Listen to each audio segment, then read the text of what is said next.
عیسائی ٹیچر تھے ریٹائرڈ، انہوں نے یہ پوچھا تھا سوال کہ اسلام میں شراب کی ممانعت کی ایک وجہ یہ بھی دی گئی ہے کہ اس کے نقصانات اس کے فوائد سے بہت زیادہ ہیں، کیا اس کی بنا پر پہلے مذاہب میں بھی اس کی مخالفت ممانعت تھی؟ اگر نہیں تو اس کی کیا مسئلہ تھی؟ قرآن کریم میں جو فرمایا الیوم اکملت لکم دینکم واتممت علیکم نعمتی، اس سے پتہ چلتا ہے کہ دین مسلسل حلت و حرمت میں کمال کی طرف بڑھ رہا ہے. اس لیے پہلے ابتدائی دور کے انسان پر وہ پابندیاں نہیں لگائی گئیں جو اس وقت اس کے لیے زیادہ بوجھ ہوتی ہیں. اس لیے خدا تعالیٰ نے رسول اللہ علیہ وسلم کے زمانے میں بھی شریعت کے نزول کے ساتھ ہی اس کو حرام نہیں فرمایا.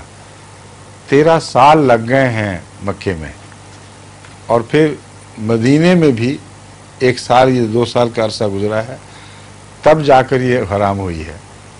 جس کا مطلب تھا کہ فی ذاتے ہی اس طرح حرام نہیں ہے جیسے غلاظت حرام ہے. اس کے اندر پاکیزگی کے معنی بھی پائے جاتے ہیں، جرائم کش بھی ہے یہ، لیکن چونکہ انسان اسے حد اعتدال میں نہیں رکھ سکتا، اور سابقہ تجارب نے بتا دیا کہ حد اعتدال میں نہیں رکھ سکا، اور بھاری تعداد میں وہ لوگ ہوں گے جو اعتدال سے تجاوز کر جائیں گے.